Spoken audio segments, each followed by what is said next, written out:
আসসালামু আলাইকুম। চাকরি প্রত্যাশী ভাই বোনদের জন্য সুখবর। যারা চাকরি প্রত্যাশী ভাই বোনেরা রয়েছেন, বিশেষ করে সরকারি চাকরির ক্ষেত্রে আপনাদের জন্য একটি সুখবর এসেছে। আপনারা ইতিমধ্যে অনেকেই অবগত রয়েছেন যে আপনাদের পরীক্ষার ফি কমানো হয়েছে, অর্থাৎ চাকরির আবেদনের জন্য আপনাদের এখন থেকে নির্ধারিত হয়েছে নতুন পরীক্ষার ফি।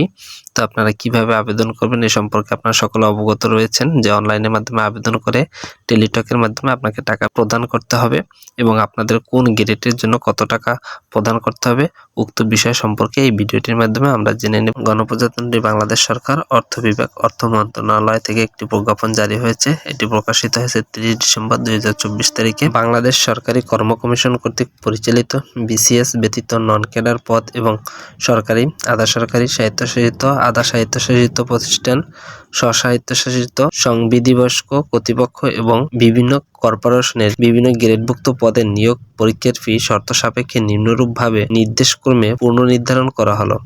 তো এখানে রয়েছে পদের গ্রেড। নবম গ্রেড বা তার অনূর্ধ্ব যারা নন ক্যাডার আছেন তাদের জন্য পরীক্ষার ফি 200 টাকা, দশম গ্রেডের জন্য 200 টাকা, 11তম এবং 12তম গ্রেডের জন্য 150 টাকা, 13তম থেকে 16তম গ্রেডের জন্য 100 টাকা, 17 থেকে 20তম গ্রেডের জন্য 50 টাকা। সকল গ্রেডের অনগ্রসর নাগরিকের জন্য 50 টাকা রয়েছে।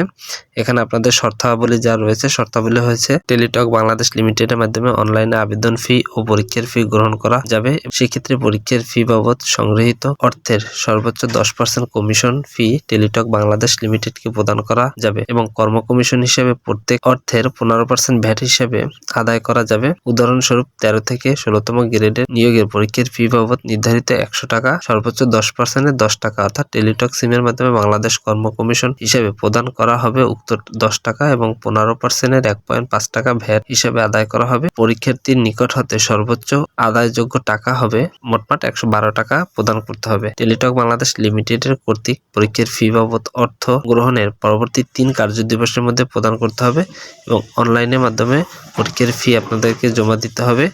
অবশ্যই প্রতিষ্ঠানের সংশ্লিষ্ট 13 ডিজিট কোড এবং 7 ডিজিটের নতুন অর্থনৈতিক কোড এই অটোমেটিক চালান সরকারি কোষাগার থেকে জমা দিতে হবে। ম্যানুয়াল চালানে টিআর ফর্ম পরীক্ষার ফি জমা করতে চাইলে প্রতিষ্ঠানের কোড 4 অঙ্কের বিশিষ্ট পরিচালনা কোড বিশিষ্ট অর্থনৈতিক কোড জমা প্রদান করতে হবে। ইতিমধ্যে সকলে অবগত রয়েছেন যে উক্ত বিষয় সম্পর্কে আপনাদের বিভিন্ন গ্রেডে টাকার পরিমাণ কমানো হয়েছে।